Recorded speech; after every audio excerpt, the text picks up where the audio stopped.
designed to encourage, empower, and educate real estate professionals by sharing best practices from business leaders that are proven winners.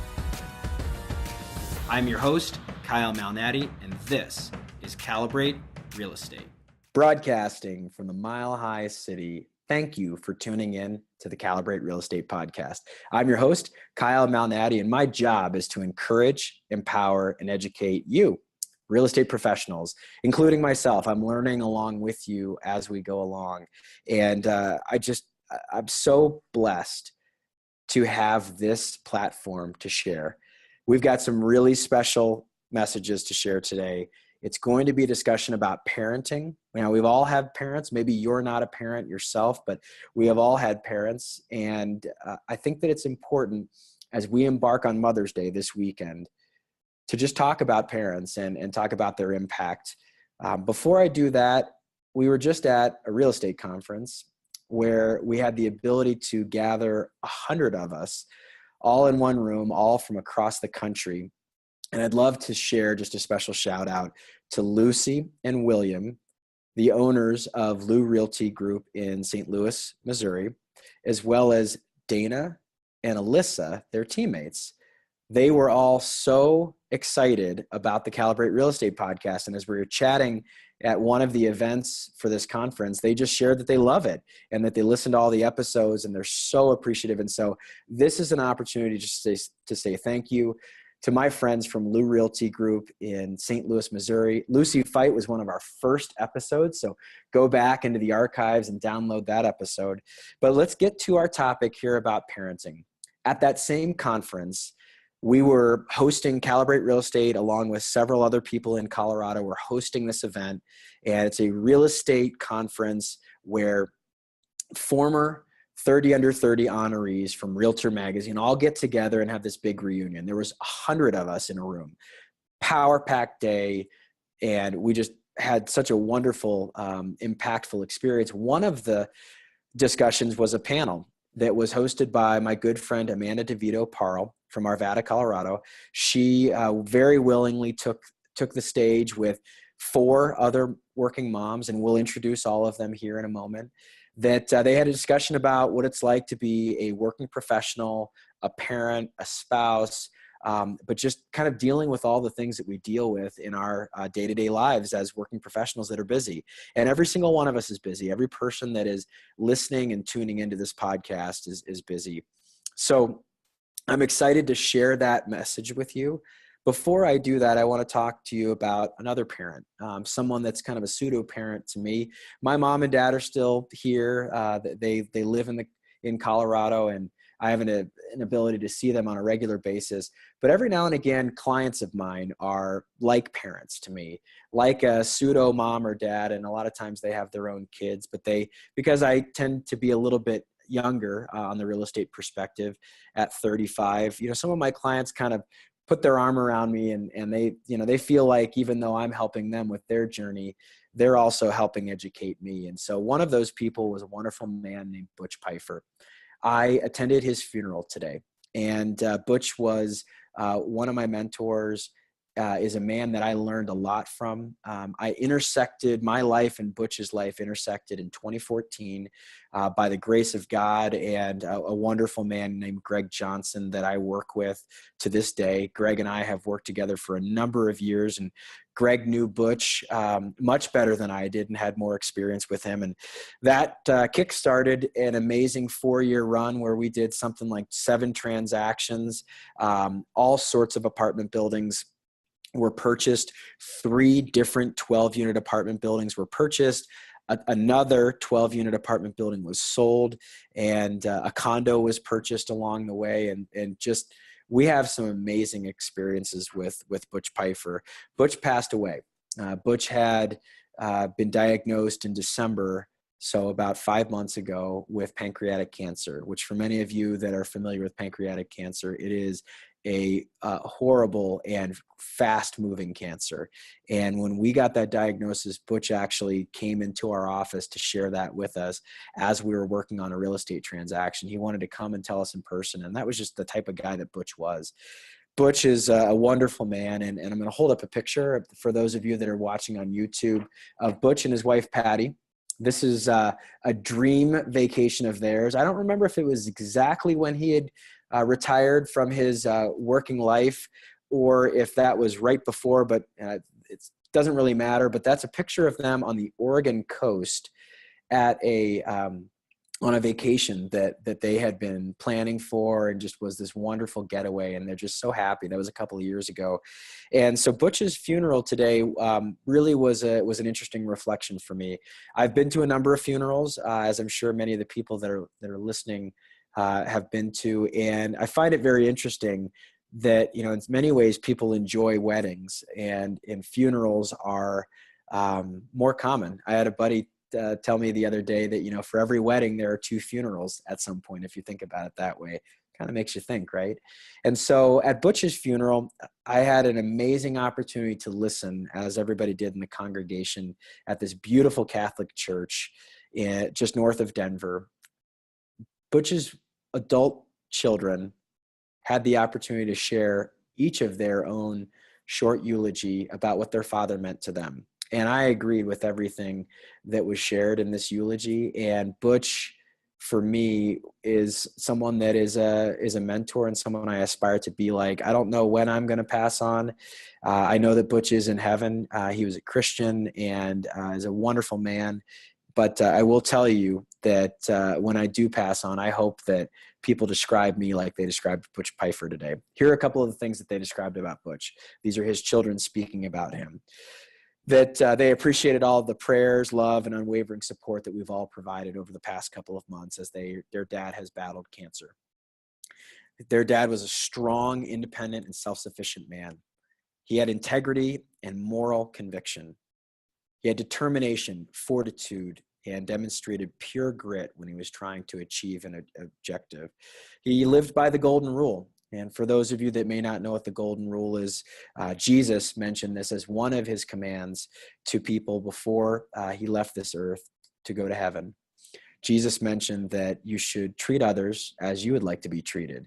That is the golden rule. And Butch really aspired to treat others with dignity and was a passionate person. One of his daughters demonstrated that her recollections of her father were that she had 3 main lessons that Butch imparted on the family. Number 1 was have a faith in God. That was to be a good person here on earth, to be a gentle person, to discern right from wrong, and to just have a very active faith in God. Number 2 was love. Love of God and love of family. Love one another and take care of one another is what his daughter said that Butch constantly reminded them. And item number 3 was you can do anything you put your mind to if you strive to achieve your goals. Again, number 3, you can do anything you put your mind to if you strive to achieve your goals. And this is one that was interesting because she shared that Butch's faith was often talking to the children about learning from your mistakes and persevering on. And that was that grit and fortitude and determination that was described earlier. Butch was a man of honor, integrity, faith, and love. I had the privilege of working with him on a number of transactions, and I saw that embodied in him every day. And so the thing that I want each of you to think about as we kind of close the chapter on any discussion about someone that we love, and that usually is in a funeral service, is what do you want people to say about you at your funeral? How do you want people to reflect upon you about how you treated others? And was it living by the golden rule? As a Christian, I believe that's extremely important, to treat others as you wish to be treated, as people deserve to be treated. And Butch Pfeiffer was a beautiful man. His wife, Patty Pfeiffer, is a strong woman, looked amazing today at the funeral service. And I just wanted to share a couple of those reflections about Butch because he meant so much to me. And I know that each one of you that may have an experience with a client, that you know that you've got this special experience with someone. So some final reflections on Butch. Never give up. Keep dreaming. Hug the ones you love. Be who God made you to be. God first and then family. Butch really believed that having a faith journey was very important. Always be 10 minutes early. Protect the ones you love. Have a sense of wonder. Isn't that amazing? Have a sense of wonder. And then we are one. And what a crew we are, is what he would say to his family. We are one. We're one solid unit, and what a crew we are. So those are just some of the things that this wonderful man meant to me. One final picture before we get into the next part of our podcast. So this is the memorial of Butch at the Catholic Church that we were at. A picture of him with Mother Mary. And I just want to say thank you for everyone tuning in, listening to the life of Butch Pfeiffer as I see it. Our next part of our podcast is going to be talking about working moms and what it's like to be a working professional. There's a lot of moms in the workforce, and they juggle a lot of things. Moms are organizers. Moms are facilitators for their families. Dads are too, but everybody looks at their mother. It's Mother's Day, that tender-hearted mom that just kind of unites the family together. And I see that in Butch's wife, Patty Pfeiffer. So I wish Butch's wife, Patty, a wonderful Mother's Day. It's going to obviously be kind of a tricky Mother's Day this weekend with, losing your spouse. It's very, very difficult, but she has her kids. Her kids are rallying around her. And now the next part of our podcast is going to be Amanda Divito-Parle from Arvada, Colorado. She moderated this working moms panel that we conjured up as we were thinking about what types of people to have in our real estate conference and what type of thought leaders we wanted to share. So I would love to share this episode with you and the special message with you. Amanda Divito-Parle is going to kick us off with a working moms panel. Thanks to everybody.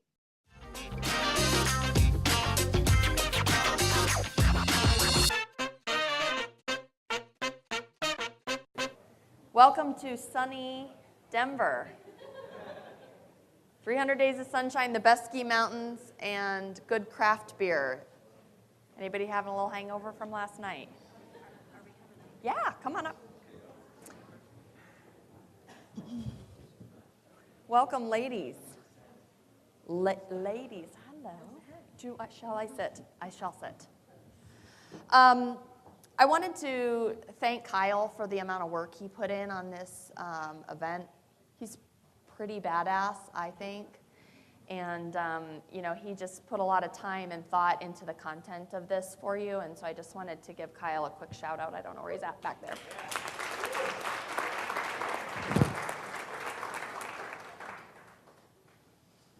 As it said in my introduction, I have 3 tiny humans at home. So I know a little about some of the pain you ladies go through on a day-to-day basis. But what I wanted to avoid was the pitfalls of having a conversation about the mommy struggle or raising kids, which some people in this room aren't moms at all. James, looking at you. And some people are parents but not moms, and others of you want families. And so this will be sort of intriguing for you, that if that's a topic for the future, this could be insightful for you. And then there's a contingent of people in this room that probably won't have kids. And so I wanted you to know that instead of sort of silently being a skeptic, that we were really thoughtful to be sure that this wasn't just a conversation about the mommy struggle. So I wanted it to be of value for everybody in the room.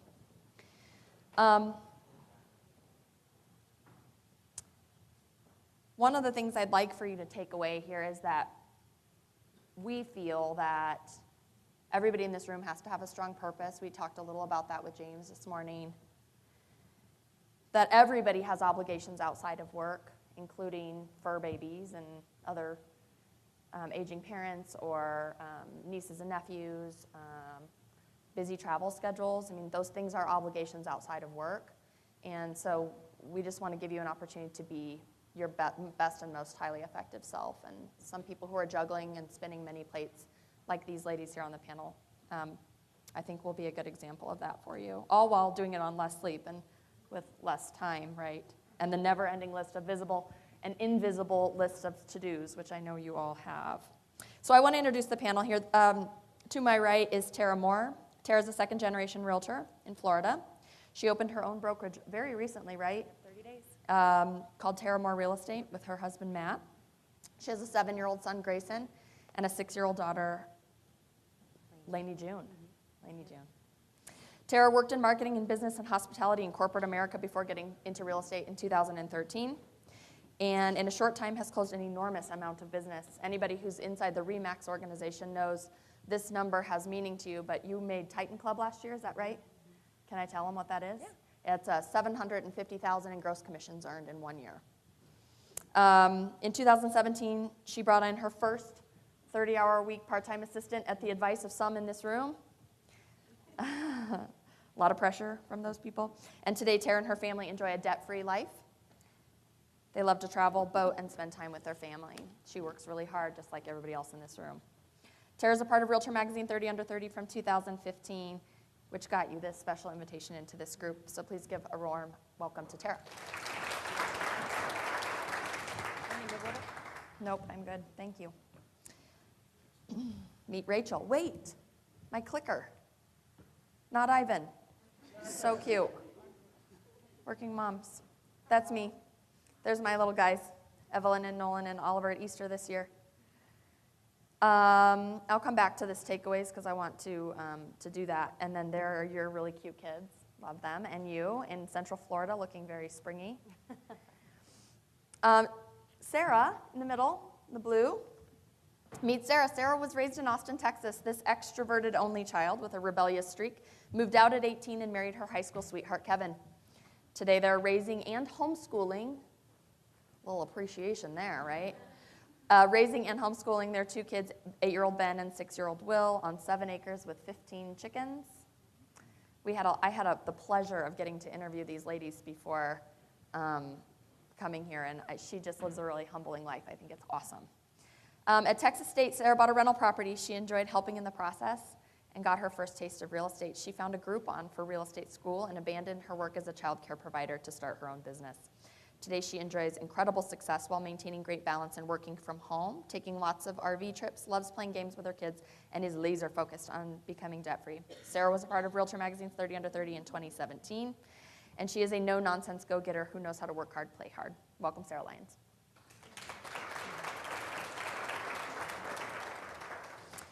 And Rachel in the purple. Hi, Rachel. Thanks for coming. Rachel's the daughter of a dairy farmer in a small river town in New Haven, Missouri, where she has established a big name for herself. Rachel and her husband, Dustin, are raising 2 kids, James, 3, and Julianne, 1. Rachel's an active person who loves to hunt and spend time outdoors and sets a good example of hard work and dedication for her kids. A self-described introvert and people pleaser, Rachel has become a natural, trusted consultant and top producer in her community. She's a planner and likes order, and even Rachel will tell you, after a hard first pregnancy with 20 weeks of modified bed rest, no driving, and lots of help from family, life helps us reprioritize whether we like it or not. Please welcome 30 Under 30 Realtor Magazine 2013 and lovely, lighthearted Rachel.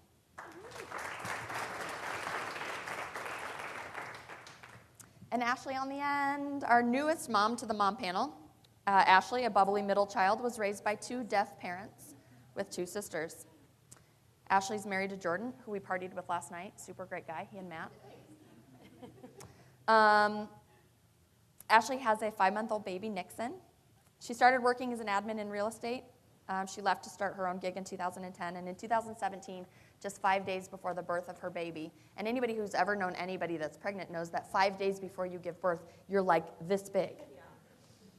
Started her own brokerage, Hello Homes, out of Grand Rapids, Michigan. Ashley is passionate about leadership, women's empowerment, maintaining great brand and identity.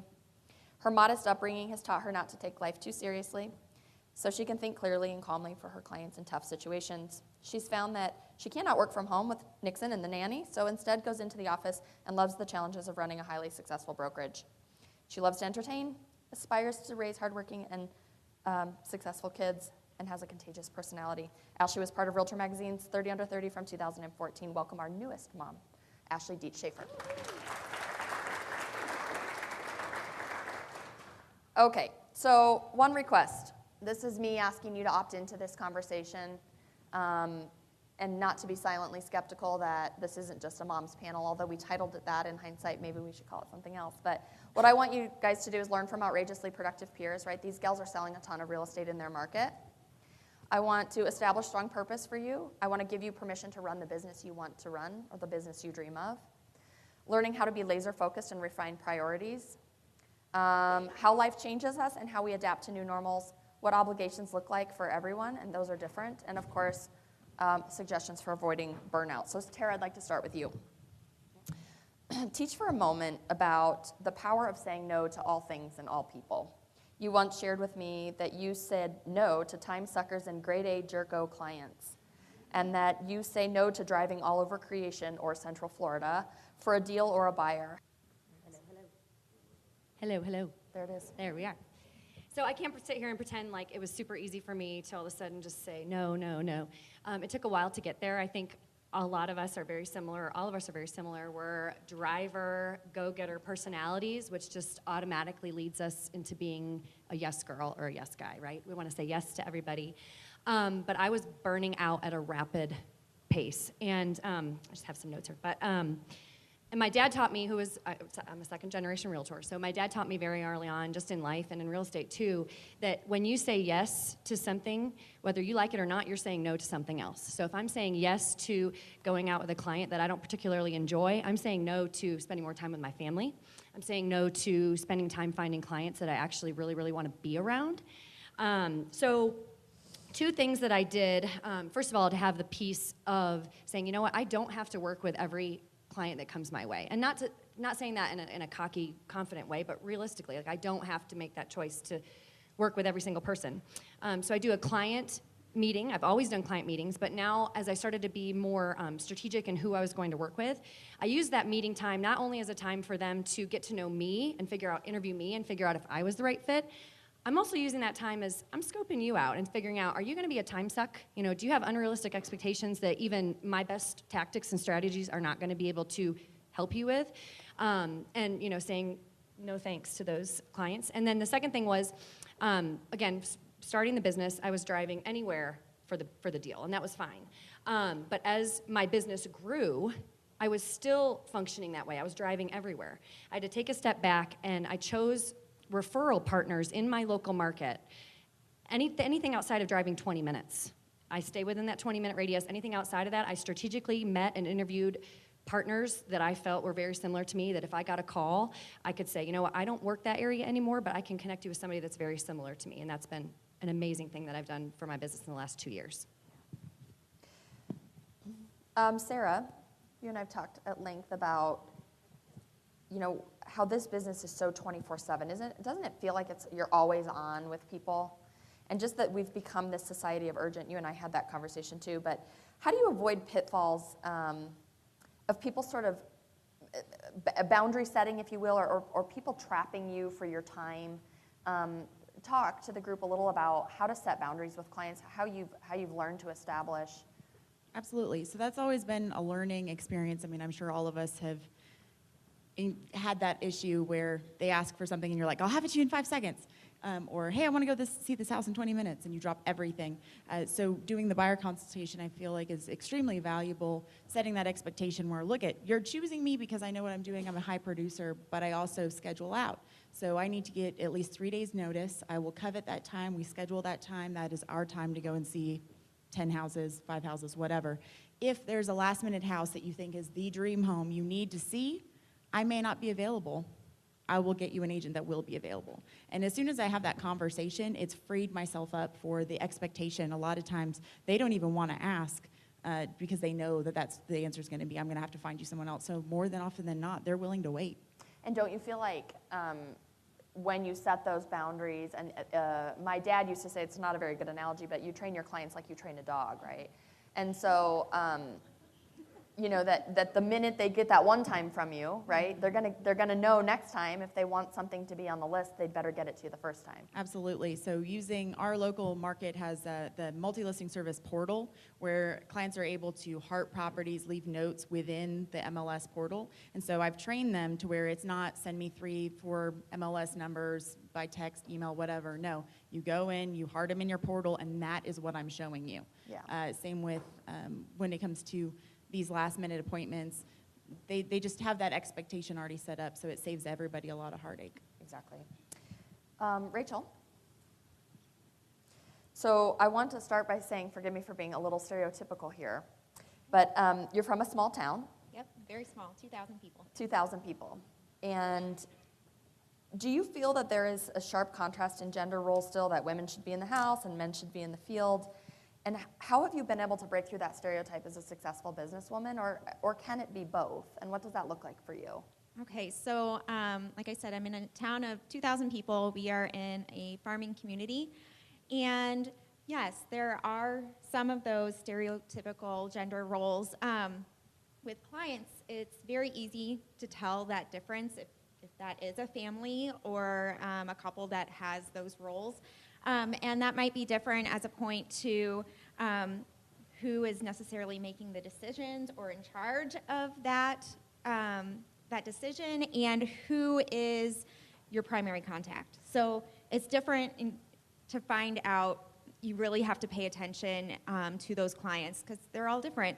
But with other agents, luckily our market is mostly women realtors, so it's not too hard, but there are the good old boys. So those guys really just sweet as pie to them, and they end up turning around, or just work your ass off and just say, hey, I'm here, I'm showing up, I am doing what it needs to take, whatever that is, to make this deal go through, and prove to them that you've got it, and that's all that it needs. Yeah. Ashley, you and I talked a little bit about the challenges of opening a new brokerage and the challenges of having a new baby at home, both of which are in their infancy. And I want you to sort of teach or share with this group, what does it take to embark on that journey of starting your own brokerage? And what advice would you give to somebody in this room who wants to start their own firm? First of all, is this one on? I would not recommend doing it in the same week that you have a baby. That is way not ideal at all. That's just how it worked out. So it was actually this conference last year that I was sitting in this room listening to people up here, and I realized the company that I was with, and that the extraordinary things that the people that you're sitting next to are doing, and I thought, yeah, why am I not doing that? This is ridiculous. I can go into business for myself, and I have all of the resources literally at my table. So it was honestly that moment in Boston that I thought, all right, this is it, I'm doing it. And as a side note, I posted on our Facebook page that I was doing it, and half of this room was like, call me, email me, I got you. So if anyone hasn't realized the potential of what's happening here, it's huge. But I totally jumped in with both feet. I don't know what I'm doing. I'm learning every day, and I really rely on the resources of everyone around me. I give myself a lot of grace. I tell myself, all right, you know what? Today wasn't your day. We're going to try again tomorrow. And just constantly allowing myself to learn and change and grow and do better next time. Yeah. Tara opened your own brokerage as well, and actually both really very recently. Do you want to pass this back? So how's the struggle been? How's it going? It's a lot. I mean, just trying to manage keeping up with the sales volume that I'm doing on a daily basis, being home with the kids. I have a great partner in life. Matt's a rock star dad and business person too. So he has actually managed a lot of the moving parts of opening the brokerage, just logistics, and dealing with the state and licensing and all that kind of stuff. So yeah, I'd say just similar to what you said, but I found my partner in life is the best business partner too. So just finding the right partners to be beside you, at that time they were trying to open everything. Yeah.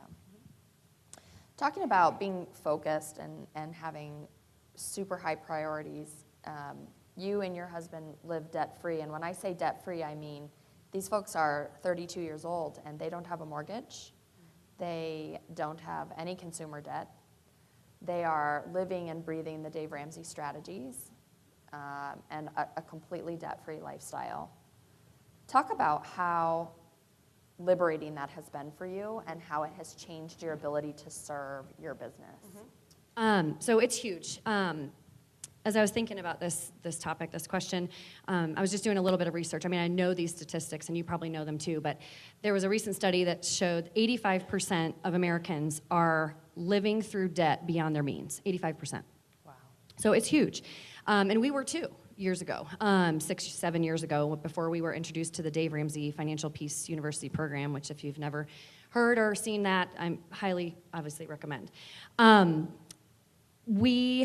The struggles you said that we went through, I mean, it wasn't easy. It's not fun to say, I can't go do this thing or that thing, or I literally have a perfect example where when my real estate business started taking off and we knew we wanted a boat, like that was, we always wanted a boat, we love the water, and we had $50,000 from commissions that we had earned set aside.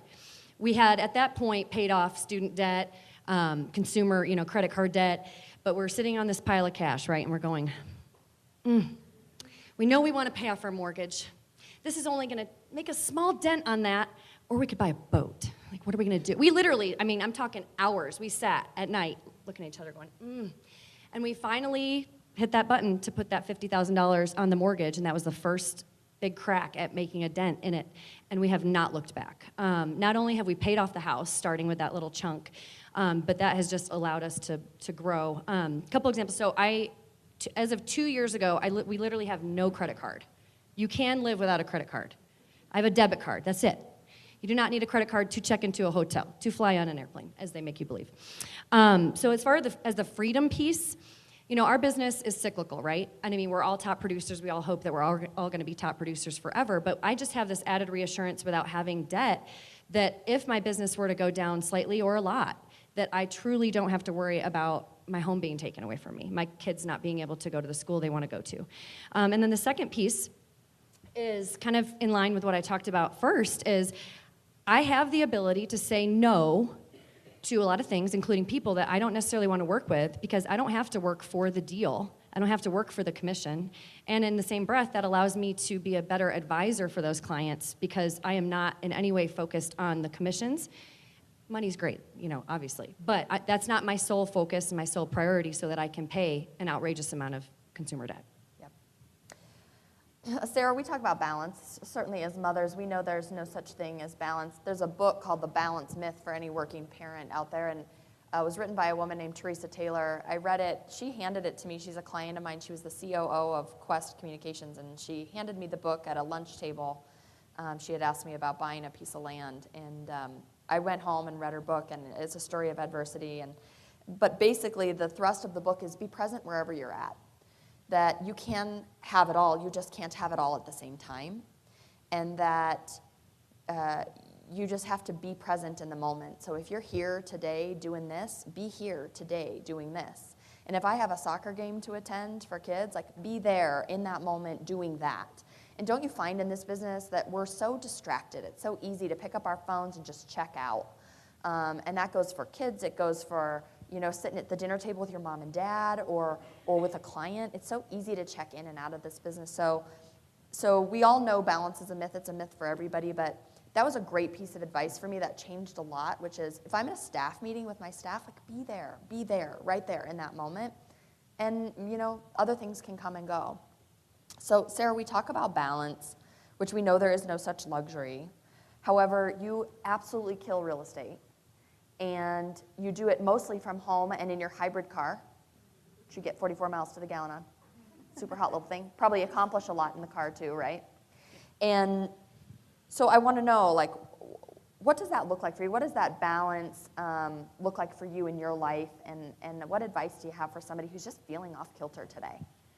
So one of the big things is setting the routines of when you're going to check out. So I love the idea of meditating first thing in the morning. I just finished reading Miracle Morning for Real Estate Agents, so trying to stop snoozing, make that time purposeful, make it intentional. But with my children, because I work so much, I live 45 minutes from my office, and so I do a lot of driving. So I make that as productive as possible. I'm doing improvement stuff, listening to podcasts, bettering myself, making calls to past clients. But when it comes to my kids and the time with them, we have coveted traditional time. So dinner time, my phone is never at the dinner table, so that time is fully for them.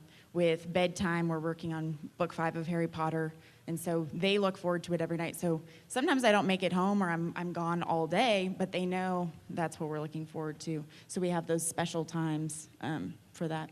But with the driving, that part is what really stinks. We moved out in the country to get acreage so we could do the whole homesteading stuff, but I did 33,000 miles on my car last year.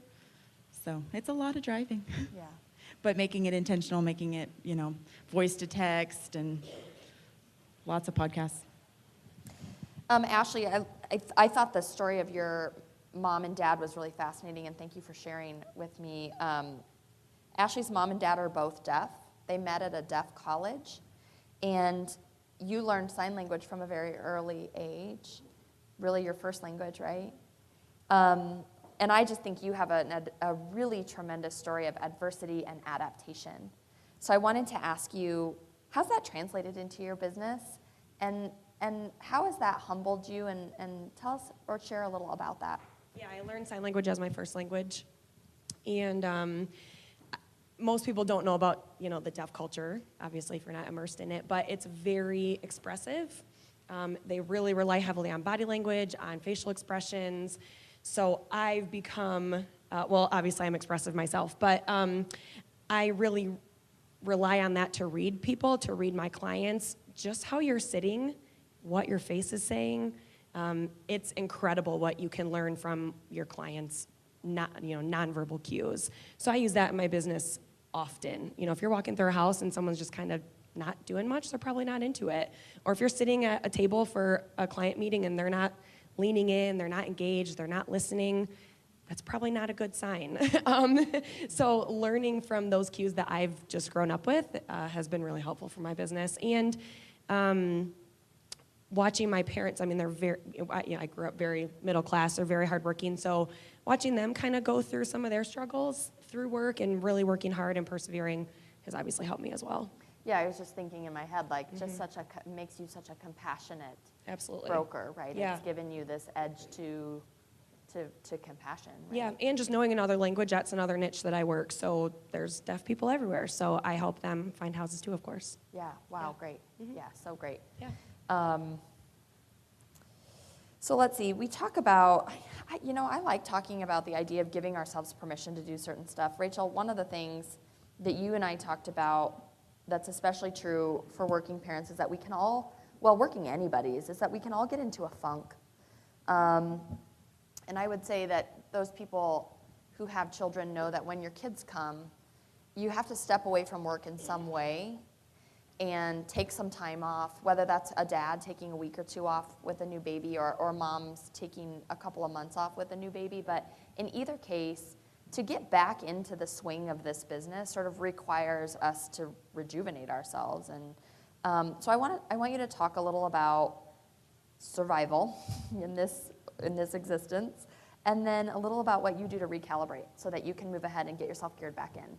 Sure. So my little girl is just one. She's 15 months. So at this time last year, I was just diving back in. So like Tara had said, it's all cyclical, and it feels like, you work, and then 4 months later, a lot of times is when you earn those dollars. So I had a big gap in there. So you work really hard to try to please everybody and try to help everybody, but really, whether you have to take time off or whether you're in just a little personal funk or whatever it might be, it's important to basically lean on others.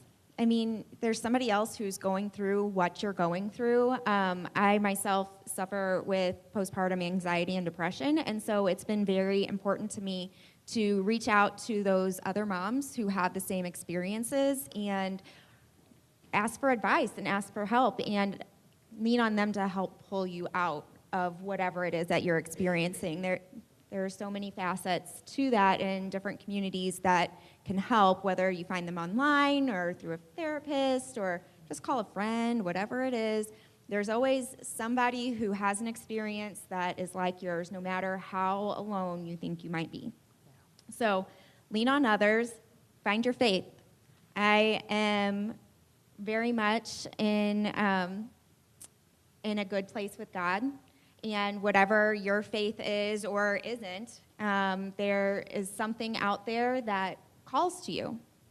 whatever that might be. But for me, it's God. And so just having those daily conversations with him and setting that time apart. And then motivation, lastly, is the big thing, too, that has helped me. So like Sarah, I have made a goal for myself to be more present with utilizing my time correctly. I, too, spend a lot of time in the car. I have about 25,000 miles a year, not quite as much as yours, but and when you're in a rural community, you have to drive those miles. So I've been utilizing that time more to work on podcasts and Audible and things like that.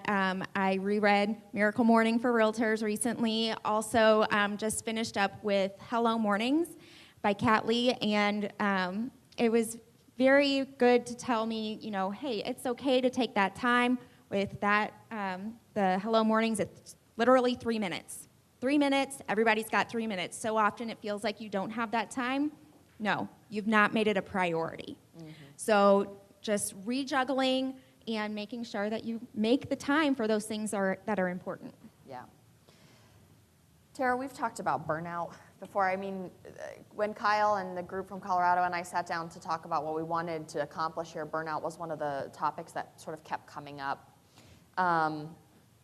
So I'd like to talk with you a little about, you know, how do you avoid that sort of that burnout in your life? And then that sort of coupled with the idea of guilt. Don't you feel like everybody in this room feels guilt over something? Like, I know for me, I feel guilty not spending enough time with my siblings, actually.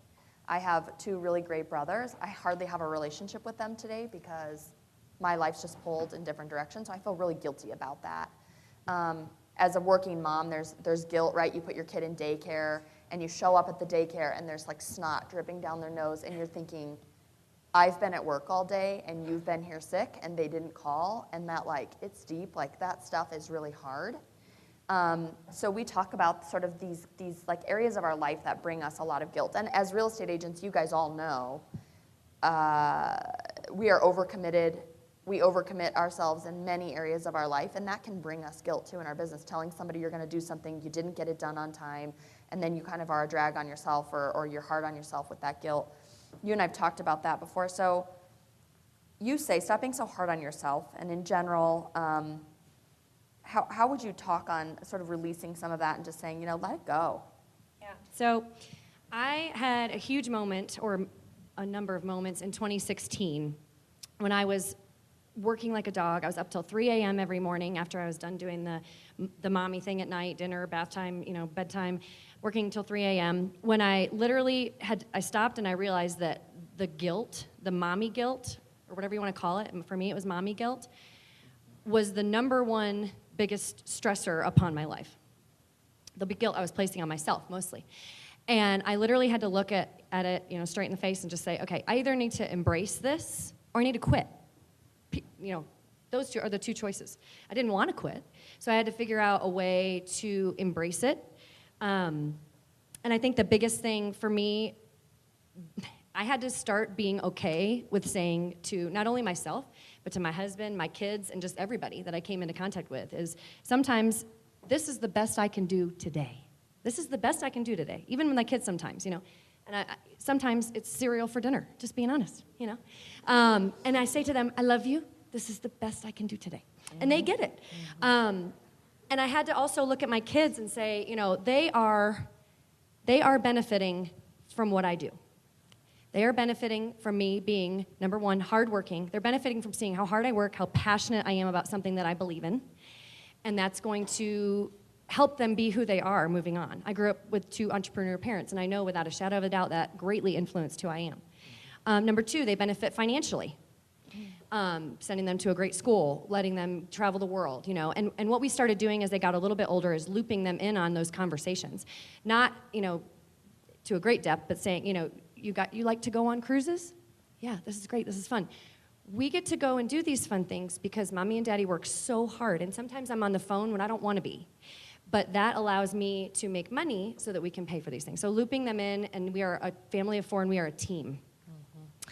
And they get it. And you know, if I'm on the phone and they don't want me to be, like sometimes at my son's baseball games, he literally goes like this. I'm like, oh my gosh. I'm like, you love the cruises, don't you? So, and then, I had to also say, okay, and I have a bunch of friends that I love and admire, and they are stay-at-home moms. They have just as much guilt as I do. Yeah.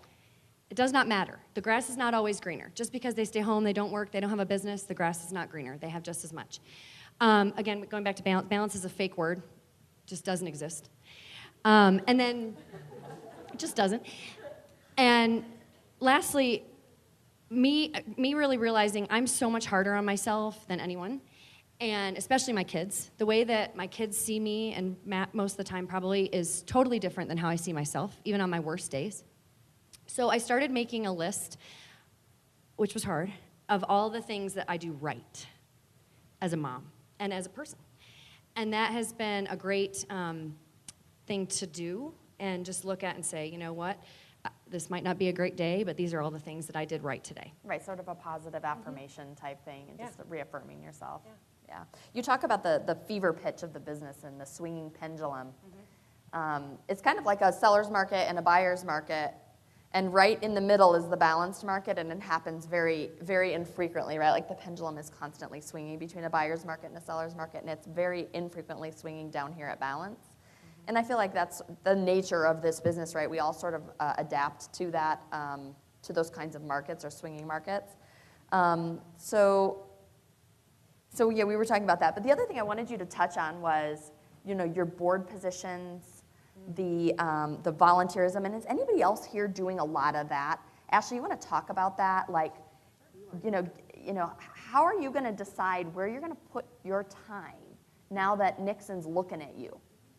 Milk still, probably. Yeah, I mean, it's incredibly hard. We're all very passionate, obviously, about this industry. So, I've decided to just prioritize what's important to me. So I invest heavily in RPAC. So I sit on local, state, and national RPAC committees. That's really important to me. I sit on a lot of my local committees because I enjoy that. And frankly, I don't have to spend the time traveling to a lot of the national stuff that I had done before that I liked, but it just was frankly too much of a time commitment.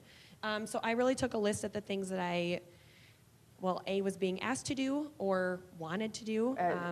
Tara calls that voluntold. Right, yeah, that I was voluntold to do, yeah, exactly. And I said, where do I want to spend my time? And I just had to make a decision, and people were very understanding if I said, no, I can't do it. I said, okay, hopefully next year. I said, no, probably not. But yeah, it was intentional for me because I'm not willing to completely step out of it just because I had a baby, but of course I needed to prioritize my time. So I just said, what do I want to do? And can I do it? Is it feasible? What's realistic?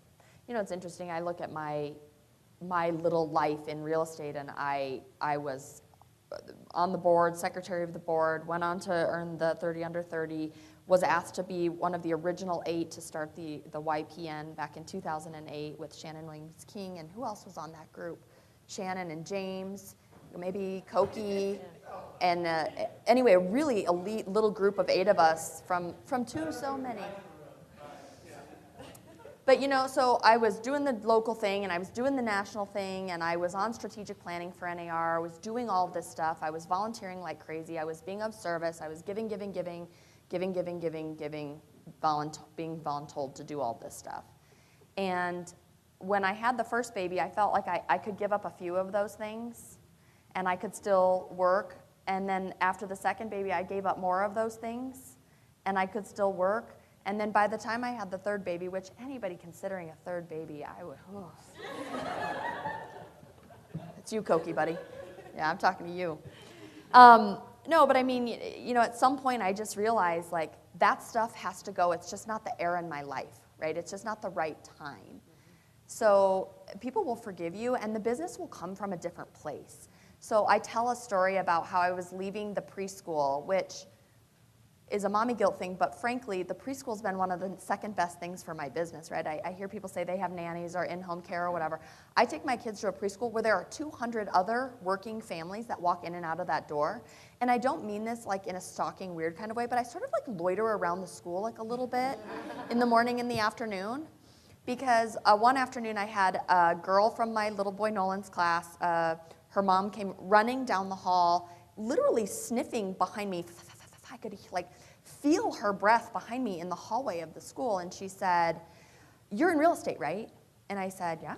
And she said, "My husband's an anesthesiologist. We have a house to sell. We're moving to Montana." And it was like, "It'd be my pleasure." And turns out she had a $1 million property that I double-ended. And those opportunities wouldn't be there if I weren't at the preschool, but they also wouldn't, they're just there in a different way in our life, right? So whatever's going on in your life today, the takeaway is like, there's business there, so be there wherever you are. So if that's like, if you want to play kickball on an adult league, like go do it.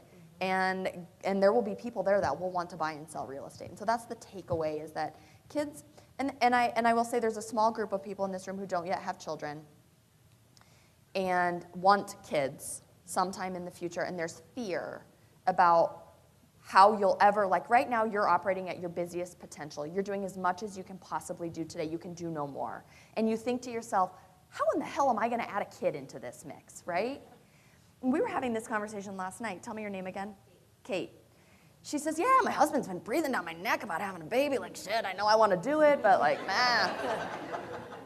And she's like, "But I literally am so busy right now, I cannot conceive of the idea of adding one more thing to my plate." And it's what you were talking about, like something will give, and you will make the room, and there will be more business there. I sold 23 houses in 2012. I sold 43 houses in 2011. And every year I had a baby, I sold more houses. I did 70 real estate sides. Last year I took 5 months off with my third baby. And I am outrageously effective, outrageously productive. And of course the moral of the story is I should just have more children. But that's the kind of the takeaway, is that you will make space in your life. These things, they will find their way to you. So we talk about life hacks, right? Like, what are the things that you're doing to be super efficient? So I want each of you to give me like one of your hacks. Like what is that thing that's a super time saver for you that people with or without kids can implement in their business? Sure. I just hire everything out, and not because I'm lazy, but just because I frankly don't look forward to it. So like I don't want to go grocery shopping. I get the groceries delivered. The only thing I can't hire out is going to the gym, which I still also don't do, and and laundry and some of the No, you can hire that out. Well, I just haven't. But almost everything, and it's honestly really inexpensive. Some of these people that help me, that sounds really lame, but have become really close friends. I enjoy seeing them. We spend time together. So, whether or not with kids, it just honestly helps your life. So, yeah, for sure. Yeah. Go ahead, Sarah. So 2 of the big things that I've implemented in my business that have also been good personally are an app called Wunderlist. That's Wunderlist. Yeah. It is a free app that you can use on your browser, your phone, whatever. Is anybody using it right now? Wunderlist? Anybody? Yeah, we got some. Yeah, it is amazeballs. Yeah. So somebody told me in this group last year in Boston about it, and basically you can create your own custom templates. You can use it for multiple different platforms. So basically I have a listing template, a buyer template, and have everything enabled so my assistant can see it. So rather than sending her a text with like 8 things I need her to do, and then she starts having to send me messages like, okay, that one's done, I can assign her tasks on that app. She can see when I've checked something off, vice versa. And then also for my personal, family, we use it in our household for groceries, stuff like that. So if I put something on the grocery list, my husband can see my list, and vice versa. He can see me. He gets an alert if I'm checking off items, so he knows I'm at the store, and he can add stuff or give me a call. But it's a really nice way to stay organized and make sure that you are getting your items done, basically folders coming soon, whatnot. The second thing is going to be Google Drive.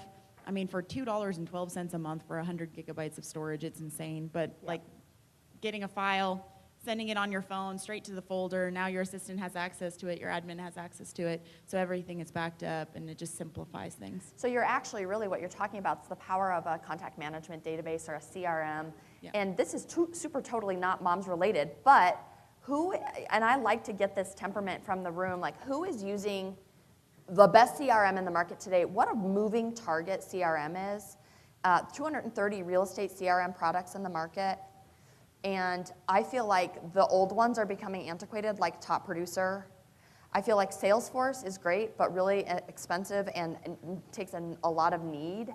And so you have this Wonder List. Like, what else is out there? What else Well, do and you Wonder guys List have? isn't really a CRM. It's basically just a management platform. I use Referral Maker as my CRM because I focus on a referral-based business. And Referral Maker has some really great tools for doing pop buys to your past clients, cards, parties. And you put all your people in Referral Maker? In Referral Maker, and then you create a Wonder List for her. No, so the Wonder List is just my app to keep track of, like, okay, we have these 3 coming soon, we have these 5 active, we have these buyers under contract. So it's just to keep, when's the appraisal coming in, when's the closing. Because does your CRM not do that sort of transaction management stuff?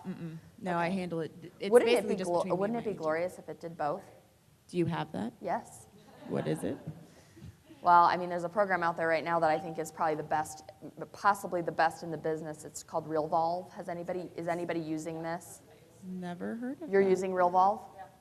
You guys, this RealVolve software is really cool. It actually ranks your clients by how many touches you give them. So it has a scoring system.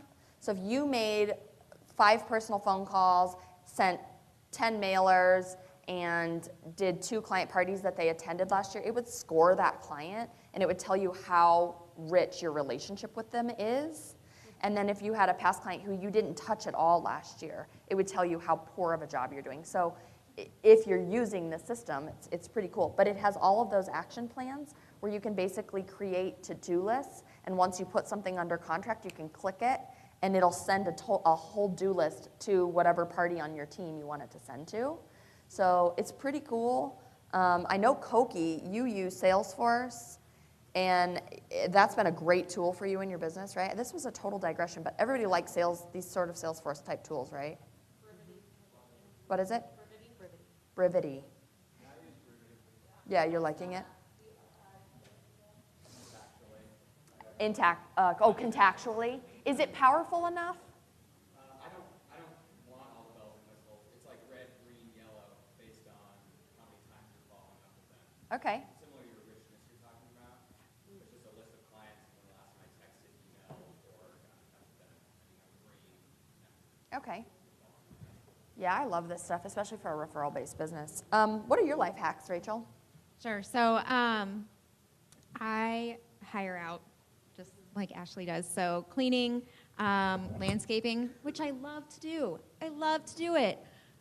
It's just not the top of my list. I would rather spend that time elsewhere on my business, with my family, whatever. So, and then online grocery ordering. We don't have delivery service in our area, but the next town over has like a Walmart that you can just do the grocery pickup. You don't even have to go in. So with kids in flu season, it's amazing.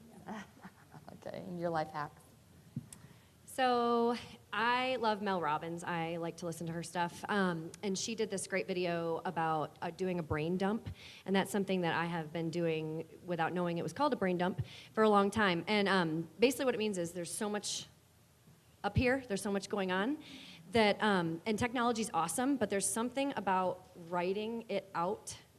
So I regularly, usually like first thing in the morning when there's so much swimming in here, write out my list. And it's not, I wouldn't necessarily call it a to-do list. It's like those invisible to-dos. Yeah, the invisible to-dos. You know, I mean, a lot of it's not even a to-do item. It's just stuff that I'm thinking about in here that somehow, when I put it on the paper, it just makes it so much easier to look at it from almost from the outside. Like it's not my list, but it is.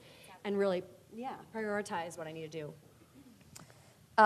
Raising kids is such an extroverted existence, and we're constantly forced out of our shells. This can be an exhausting business. In fact, my business coach was just talking about a book, sort of the antidote to professional exhaustion or something like this, right? So what are your antidotes to professional exhaustion? Like, what are you doing to fight back just all the things that burn us out, that drain us, that take away from your full cup? Sure. I think setting aside that time to put the phone away, be present, which I know is really, really hard for me. We love to travel. I find that, and we travel, speaking of the pendulum, when I know this pendulum is swinging. The business isn't going to be as busy during those times. We strategically plan those vacations in August, December. That's how it is for my market. We did get that boat after we were debt-free. So being out on the water is something that's super relaxing for me, where no one can reach me. So yeah, that's great. So mine is hunting. There again, I'm rural, so sorry if that offends anybody, but I like to hunt, and I bow hunt for deer and rifle as well. So We actually think that's kind of cool. oh, okay, cool, good, okay. I would be like, could you take a rifle out and, oh my gosh, yeah, show me? it's so much fun. And the thing is, you cannot take a call. You have to be so quiet, and it's amazing that you are unreachable. And your clients totally understand because they're doing the same dang thing at the same time. So